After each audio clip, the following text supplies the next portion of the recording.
Mr. Speaker.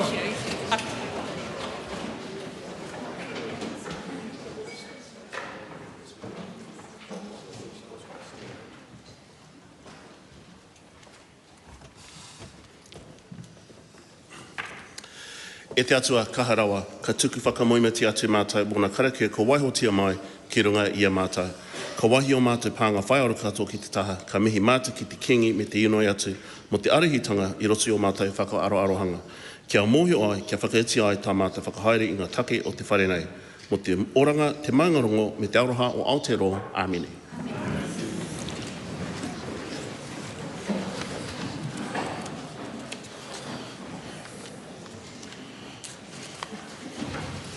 Two petitions have been delivered to the clerk for presentation. Petitioner Cheryl Boys requesting that the House address the lack of doctors and nurses in hospital emergency departments. Petitioner Paul Baker requesting that the House ensure that people who have suffered a vaccine injury but can't get specialist diagnosis can get ACC assistance. Those petitions stand referred to the Petitions Committee. Ministers have delivered 5 papers. Government response to the petition of Sher Singh. The 2025 long-term insights briefings for the Ministry of Business, Innovation and Employment and the Ministry of Foreign Affairs and Trade and the Ministry for Pacific Peoples. The 2025 to 2030 Statement of Intent for Creative New Zealand and the 2025-26 Statement of Performance Expectations for Creative New Zealand. Those papers are published under the authority of the House. No select committee reports have been delivered today. 24 were delivered yesterday. The clerk has been informed of the introduction of a bill. Ōtautahi Community Housing Trust Trust Variation Bill, introduction. The bill is set down for first reading. Coming now to oral questions. The first, the name of Nancy Liu. Thank you, Mr. Speaker. My question is to the Minister of Finance and asks, what recent reports has she seen on the government's fiscal outlook? Mr. Speaker, yesterday in the half-year update, the Treasury released its latest fiscal forecasts.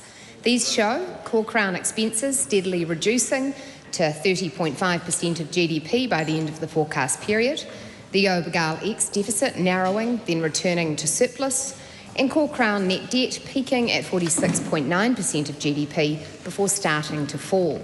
New Zealand's fiscal position deteriorated markedly from 2019 onwards. We have brought back fiscal discipline, and these are a very positive set of forecasts. Supplementary question. Has she seen any recommendation government debt? Mr. Speaker, yes. In 2022, the Treasury recommended, based on its modelling and analysis, that the government should adopt a debt ceiling of 50% of GDP.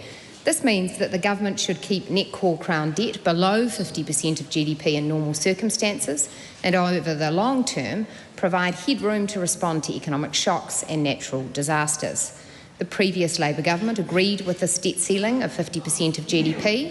We agree with it, and the Labor Party finance spokesperson is on record as agreeing with it. You can't expect me to make a decision about the appropriateness of an answer when you are yourselves making so much noise I can't hear it. But it would be reasonable to say that ministers should refer to the government program, not to some other party's policy. Supplementary question. Has she seen any alternative views about government debt? Well, Mr. Speaker, yes. In my role, it is appropriate to canvass a wide range of views, and I have seen one alternative view in a recently published book. The author, well-known economic commentator Craig Rennie, interprets the Treasury's work differently. He says this work suggests the debt limit should in fact be around 80 to 90% of GDP. And he cites the Green Party's analysis showing that the debt limit should in fact be up to 174% of GDP. And this author doesn't think savings are necessary, says New Zealand does not face fiscal constraints, and thinks the debt could be a lot higher. Supplementary question. Just a moment. Well, maybe the sort of last day, but there can't be a tolerance for that sort of general barrage that was going on just then. Supplementary question. What other views with fiscal implications are expressed in this book? Well, Mr. Speaker, Mr. Rennie's book proposes a whole range of policies. For example, which members of this House may wish to consider. Wait on a minute. This is, you're going to have to stop there, because the question that asks about what's in someone's book is not exactly a minister being asked to account for government activity. Besides, it's Treasury, and you know my view. We'll go to question 2, the Right Honourable Chris Hipkins. Yes, point of order, the Honourable Nicola Willis. I view it as actually a very important part of my ministerial responsibility to review a range of opinions and insights on the economy, on fiscal management. Points of order are heard in silence. And on alternative proposals. I view it as a significant and important part of my ministerial responsibility to not only take and represent the views of the Treasury, the agency which reports to me, but to canvass a wide range of opinions and views and to hold these into account when I am making decisions in my ministerial capacity. And therefore I think it's appropriate that I reflect to the House what other views I am digesting and hearing about. And in this case, Mr. Speaker, this is a book that has been published by an independent economist who shows great literacy of the Treasury's views and offers alternative perspectives on them. And I wish to share them with the House. That's good, but you'll appreciate that all supplementaries are at the discretion of the Speaker. Question 2, the Honourable Chris Hipkins. Thank you, Mr. Speaker. To the Prime Minister, does he stand by all of his government statements and actions? Right Honourable Prime Minister. Yes. Has homelessness increased or decreased since he became Prime Minister?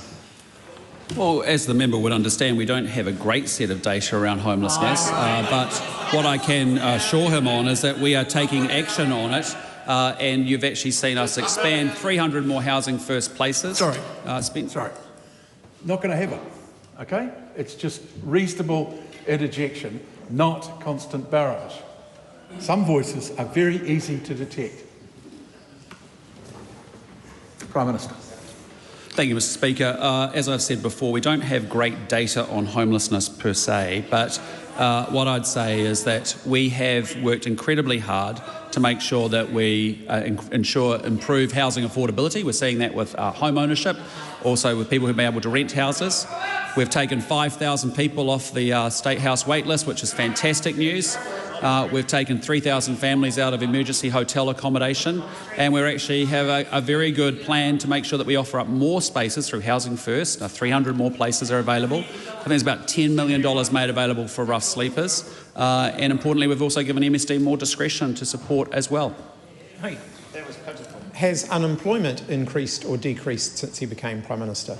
Well, as I've said to the member before, to explain the 5 immutable laws of economics, when spending goes through the roof up 84%, when there are inflation hits 7.3%, when there are 12 interest rate rises, an economy slows down and people lose their jobs, and that's why this government cares about low and middle income working New Zealanders.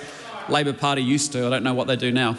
No wonder they want to replace it. Has the economy grown or shrunk since he became Prime Minister? Well, the good news is that I'm sure we'll see GDP numbers tomorrow, but all commentators are reporting daily positive news about the economy.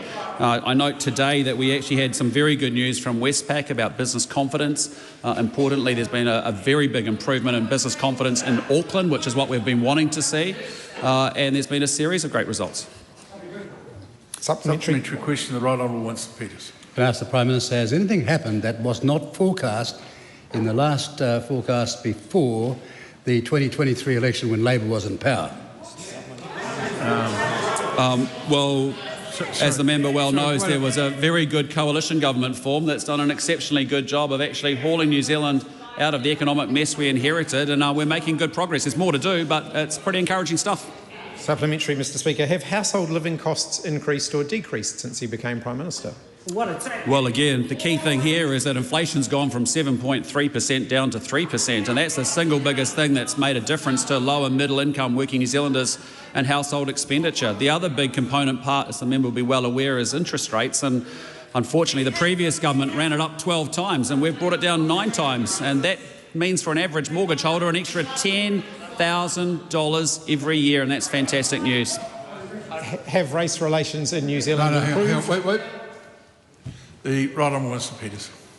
Would the present government be having a housing problem if the 100,000 how's this policy of Labor worked? No, that's not something you can comment on.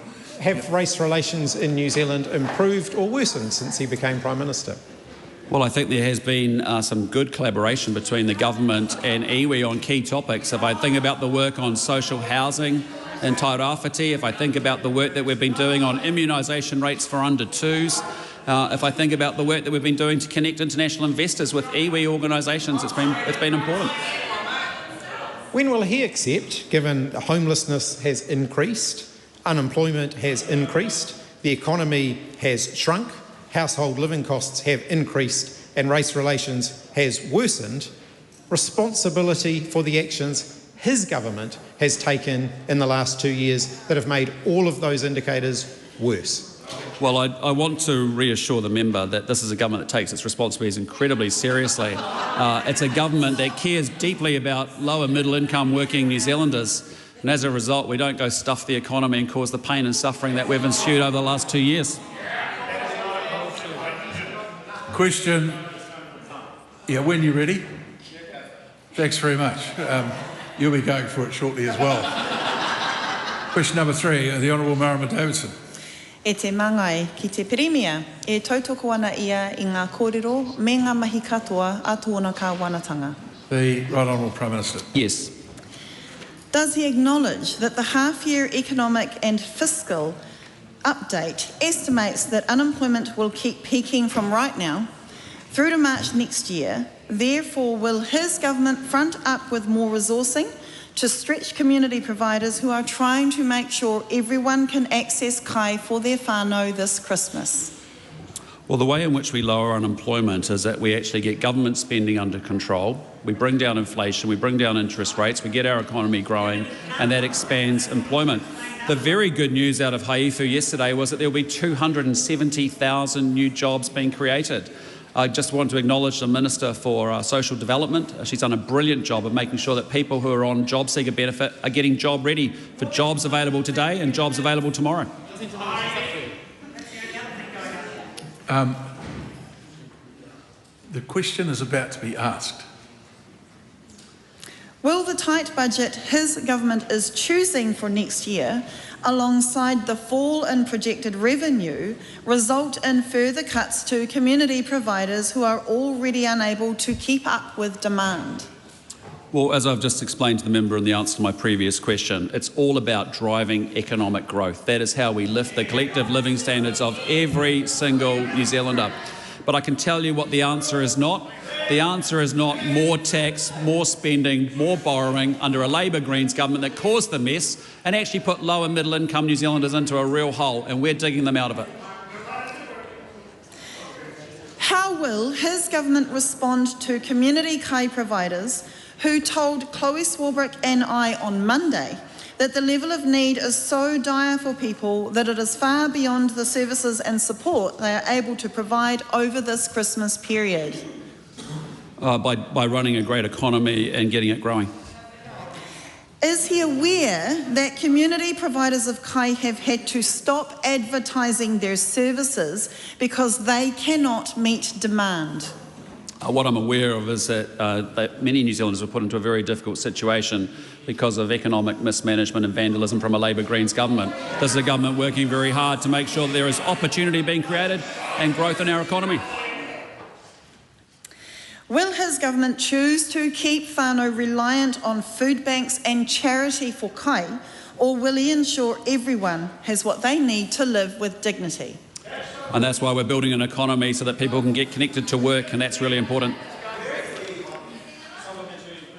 Question, supplementary, Taku De Ferris. Kia ora, tēnā koe, Mr. Speaker. To the Prime Minister, in the spirit of Christmas... Wait.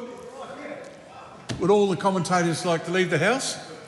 Or the exit's over here. Hang on, sit quietly through a question being asked. Might the... Kia ora, tēnā koe, Te Pika.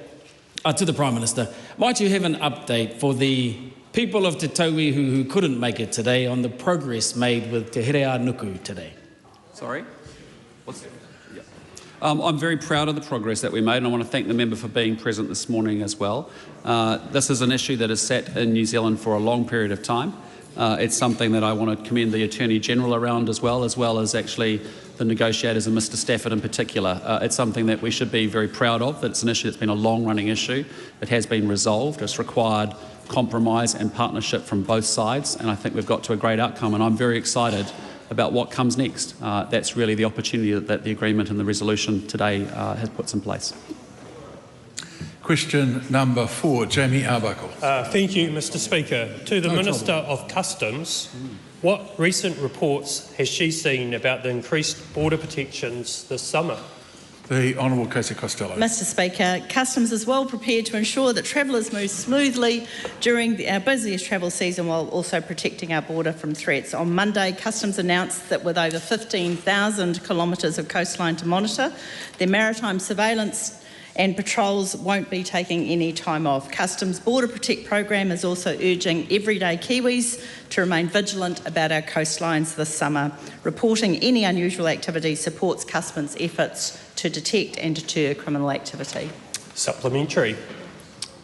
How is Customs supporting smooth traveller movements? Mr Speaker, for genuine travellers, Customs has enhanced its digital services with faster processing through the New Zealand Traveller Declaration. The digital declaration facilitates travellers' processing for both air passengers and those in New Zealand through the cruise season. At airports, Customs has also expanded e-gate eligibility to a further 22 countries this year. Now travellers from 59 countries are able to use the digital self-service option for border processing. Together, these digital services save travellers time and free up frontline custom officers to focus on high risks such as drug smuggling. Supplementary. Why is focus on high-risk passengers and activities in the maritime domain important? Mr Speaker, Customs continues to seize record amounts of illicit materials, from the recent passenger in Auckland with over 15 kilograms of meth in his luggage to seizures of more than 60 kilograms of cocaine at the port of Tauranga over the last 2 weeks. The threats at our border are very real and unrelenting. Every measure that Customs introduces to streamline processing for legitimate passengers and trade means that we can invest more time assessing threats and investigating them, which ultimately lead to more seizures and reduced harm in our communities. Supplementary. What messages does she have for Kiwis and other travellers this summer? Mr Speaker, I'd like to encourage everyone travelling into New Zealand to take advantage of the digital traveller declaration and e-gates. They're faster for you and support Customs' efforts to keep our borders safe. I'd like to also encourage everyone around our coastline this summer to keep their eyes open and help collectively to protect our borders. And finally, if I may, Mr Speaker, I'd like to acknowledge the incredible dedication and professionalism of our Customs staff. While many of us are on holiday, they will be working hard, keeping our border secure and making sure we get to where we want to go. Question 5, the Honourable Barbara Edmonds. Vinaka Vakalevu, Mr Speaker. To the Minister of Finance, does she stand by all her statements and actions? The Honourable Nicola Willis. Mr Speaker, yes, and I particularly stand by my statement that I am proud of our government's action to deliver tax relief to more than 3.5 million working New Zealanders, tax relief without which, on average, 1.9 million households would be worse off by $60 per fortnight. Supplementary. Does she stand by her statement that, quote, we have invested more funding in public infrastructure, unquote, and if so, why do the government's books show a $3 billion reduction in capital spending from 24 to 25 and declining capital over the forecast period? Yes, Mr Speaker, because we have added more investment through our capital allocations at each budget. Supplementary. Why then did the Treasury say, quote, in some sectors like residential construction where the sector has shrunk and workers have left, in some cases abroad, expansion may be more constrained, unquote? Because, Mr Speaker, when interest rates soar very high, what happens is construction firms and housing investors find it more difficult to borrow, and therefore projects often go on hold or off the boil. That has been the story in the New Zealand economy in recent times following a very steep rise in interest rates. The good news, Mr Speaker, is that interest rates have now come down significantly, and we have in place not only a fast-track regime, but a replacement for the RMA coming that will mean that new housing projects, new construction projects, new quarries, new mines can get consented a whole lot faster, and workers can get to work building them. Supplementary. Why does she continue to say that jobs are coming when yesterday the Treasury had said there will be higher unemployment than previously expected? Because, Mr Speaker, the Treasury has advised me that over the forecast period, 270,000 jobs will be added to the New Zealand economy. Supplementary. Who else is there to blame for her economic mismanagement, given she has blamed the Treasury, the Taxpayers Union, Ruth Richardson, Labor, Grant Robertson, power companies, the banks, Fonterra, insurance companies, supermarkets, US tariffs, merchants of misery, teenagers, homeless people, John Key, teachers, firefighters, doctors, nurses, local councils and unions? Mr Speaker. Just a minute. It's clearly an important question. You should listen. Mr Speaker, I don't take responsibility for the economic mess our government inherited. What I do take responsibility for is fixing it. And today, Mr Speaker, I take my commitment one step further and I take responsibility for this. Ensuring this economy is not put at risk by the election of a Labor-led government next year.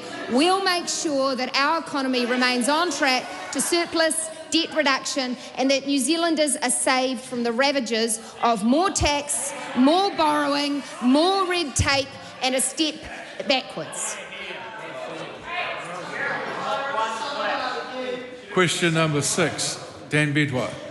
Thank you, Mr Speaker. To the Minister of Health, what recent progress has been made on the government's health targets to improve access to timely, quality health care? The Honourable... Beg your pardon? Sorry. Someone have something to say then? The Honourable Simeon Brown. Mr Speaker, this government is delivering improved access to health care for patients. Health New Zealand's latest quarterly results show year on year... Stand up, leave the House. You don't call out during questions. Health New Zealand's latest quarterly... sorry, take that back. It's an answer. And I apologise for being a Grinch. I largely suspect that had you left the House, it would be like a present. So I just take that back. Merry Christmas, Start again, Mr. please, Speaker. Simeon Brown. But I think it would be a good idea if people just at least let a minister get a few words out before they have something to say. Mr Speaker, this government is delivering improved access to health care for patients.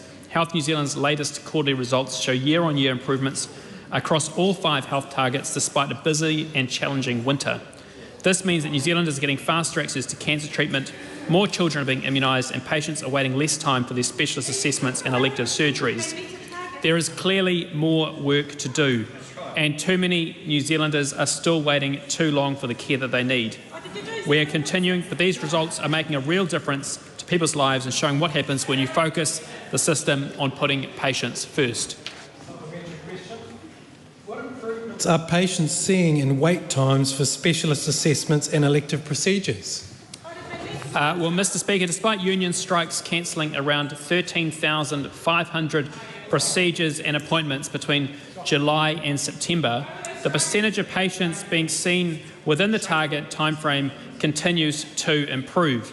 62.3% of patients are receiving their first special assessments within 4 months, and nearly 66% are getting elective treatment within that timeframe, both clear improvements on the same quarter last year. Whilst this shows an improvement, too many people are still waiting too long. That's why we've reinstated the targets, introduced the elective boost, which has delivered thousands of additional procedures like hip and knee replacements and cataract surgeries, helping Kiwis get back to work and back to living their lives. Supplementary. What do these results show about the government's commitment to cancer care and protecting children's health? Mr Speaker, these results show that our government is backing up its priorities with action and investment. Faster cancer treatment is improving, with 86.8% of patients starting treatment within 31 days of a diagnosis, up from 84.6% in the same quarter last year. This is supported by our $604 million Farm Act boost, which is delivering 33 new cancer medicines for New Zealanders. At the same time, childhood immunisation rates have seen the biggest improvement of any target, lifting to 82.6%, up from 85.7% the same time last year. The largest gain across all targets, protecting thousands more young Kiwis from preventable diseases. This means that these Kiwi kids are getting the best start to life. Supplementary. And how will the government continue to drive improvements and avoid the complacency New Zealand has seen as in the past? Well, Mr. Speaker, we are continuing to focus the system on delivery. Health targets backed by a record $30 billion of annual investment in health and restoring accountability to the system and delivering better outcomes for patients. While progress has been made, we know that too many New Zealanders are still waiting for too long to be seen. We are fixing the basics and building the future with our focus clearly on ensuring every New Zealander can access timely, quality healthcare by rebuilding the health system around patients. I want to finish by thanking our healthcare workers for their dedicated work throughout a challenging year and for continuing to put patients first. Question 7, the Honourable Willie Jackson. Mr. Speaker, to the Minister of Social Development and Employment, can I first congratulate the Minister on her wedding over the weekend. Well done. Hope it all goes well. But to the question.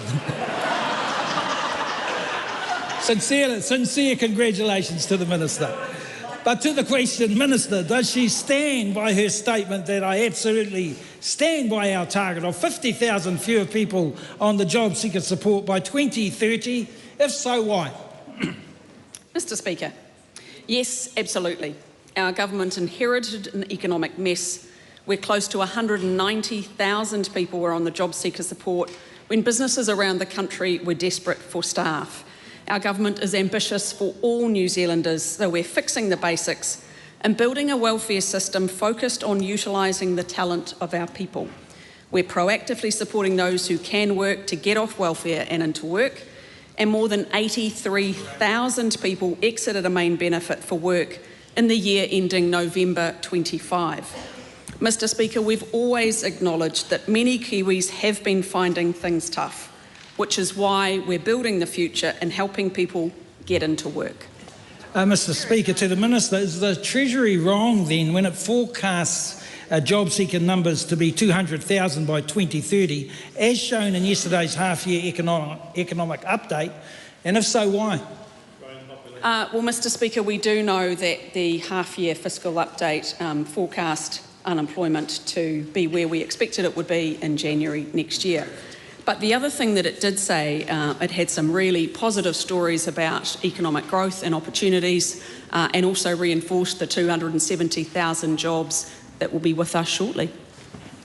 Speaker, how can the Minister stand by her statement when 200,000 people will be on job seeker by 2030? 60,000 more than her target, or will she change the eligibility criteria, like she did with 18, 19-year-olds, just so she can say she has met her target? Well, Mr. Speaker, as I said, we are absolutely focused on the target. We know the massive impact that every single person who gets off welfare into work has. And that's why I'm really proud of the team at MSD who work incredibly hard each and every day. They are life changers for every single person they get into work. And despite it being challenging economically, 83,000 people in the last year alone have exited welfare into work. As economic conditions improved, as shown in the half-year fiscal update, I'm very optimistic we will achieve our target. Mr. Speaker, to the Minister, does she think it's a double standard, though, that she's increased sanctions on job seekers who miss their targets, yet the Minister is repeatedly told she is missing her target and she gets no sanction, no penalty, no nothing? Well, Mr. Speaker, unlike that member, I'm incredibly optimistic and can see that the economic growth that our coalition government is driving will give us more opportunities to support New Zealanders off welfare into work. As I said, I think it's cause for celebration that 83,000 New Zealanders came off welfare into work in the last year, and I actually think that's worth celebrating. Mr. Speaker, to the Minister, why does she keep ignoring the Ministry of Social Development? the Department of the Prime Minister and Cabinet and now the Treasury when they keep telling her that she will fail to achieve her target, or will she keep her head in the sand and pretend there's nothing wrong? Well, unlike that side of the House, I'm very optimistic about the way that the New Zealand economy has turned the corner despite the absolute train wreck that we inherited. And this side of the House knows for every single person that we move off welfare into work, it is life-changing for them, for their whānau and their community, and we will not give up on any one of them. Question number 8. Thank you, Mr. Speaker. I haven't called you yet because the House seems very animated. Dr. Hamish Campbell. Thank you, Mr. Speaker. My question is to the Minister of Mental Health. What announcements has he made about supporting families experiencing stillbirth? Mr. Speaker, this government is committed to ensuring families who experience the loss of a baby are treated with dignity and compassion. That's why we've announced we will change the process of registering a stillbirth so that it is more supportive and sensitive for grieving parents. Every year in New Zealand, approximately 700 to 900 families experience perinatal loss. We're committed to making sure parents who lose a baby are met with dignity, care and the right support. Supplementary. Why was a change needed to the current process? Mr. Speaker, for too long families have had no choice but to complete stillbirth registrations through the same online process designed for parents registering their newborn. We've heard from grieving families that going through the same process adds unnecessary pain at an already traumatic and distressing time. Changing this process is about reducing distress and showing understanding for what families are going through. Supplementary. What will the process be under the new approach? Mr. Speaker, Health New Zealand is working with the Department of Internal Affairs on a new approach which will allow parents to register a stillbirth through the Whetū Rangitia website. This is a dedicated website designed to support families who have experienced baby loss. Moving the registration process to Whetū Rangitia means parents can engage through a process that acknowledges their loss and connects them to the right services and support.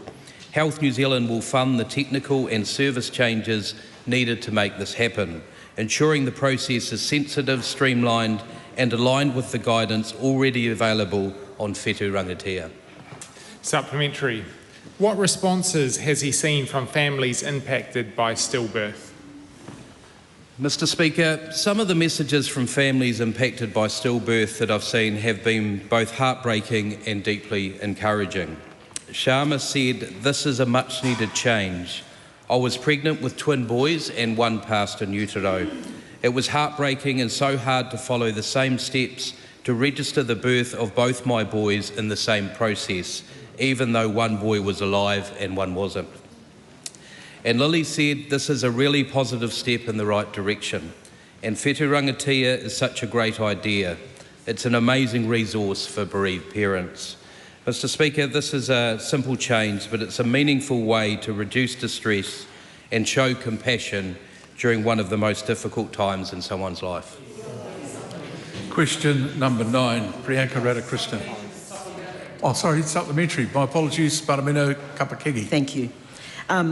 Will the Minister commit to introducing reporting on Māori birth parents who experience stillbirth and are receiving disproportionately high rates of compulsory mental health treatment? And if not, why not? Mr. Speaker, I welcome that question from the member. I think it's important that we do have the data that informs decisions around ensuring everyone gets access to timely mental health and addiction support. Today we released Q1 data that showed Māori access to mental health and addiction support for primary and specialist services increasing. I want to acknowledge our Māori services by Māori for everyone, as well as a significant improvement in Pacifica and Asian as well as our rural mental health services. It is important that we set a standard of what was a guaranteed level of service in this country and ensure Health New Zealand delivers to that standard the government has set. Question number 7, the Honourable Priyanka Radhakrishnan. 9, okay. To the Minister for Disability Issues. Oh, number 9, sorry. Does she stand by her statement, quote, "We know disabled people want to participate in their communities, to make decisions themselves and to thrive," unquote. If so, why? The Honourable Louise Upston. Mr Speaker, yes. That's why we've released the New Zealand Disability Strategy, which sets out measurable actions we will take over the next 5 years to help realise the aspirations of disabled people. It has been clear from the conversations I've had with the disability community that this is important to them. The strategy is an important lever for building the future and driving positive change for disabled people. Our government is committed to improving the lives of disabled people, and we have demonstrated this with an over $2.1 billion investment into the disability support services. How is driving transport costs up for disabled people by cutting funding to the Total Mobility Scheme that thousands of disabled people rely on, supporting them to participate in their communities?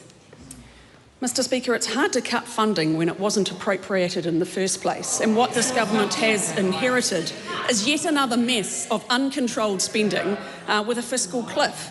So instead, our government is focused on how we ensure that there is fair, consistent and available support for disabled people and older New Zealanders to ensure there is a total mobility scheme available to them from one end of New Zealand to the other. Priyanka Radhakrishnan. Why is she making the lives of disabled people worse by increasing their cost of living when MSD's own research shows many disabled people already go without healthy food and cannot visit family because it's too expensive? Well, Mr Speaker, as this side of the House have said on many occasions, unfortunately the economic reality we inherited from the previous government has meant we have had to get on top of a range of out-of-control costs.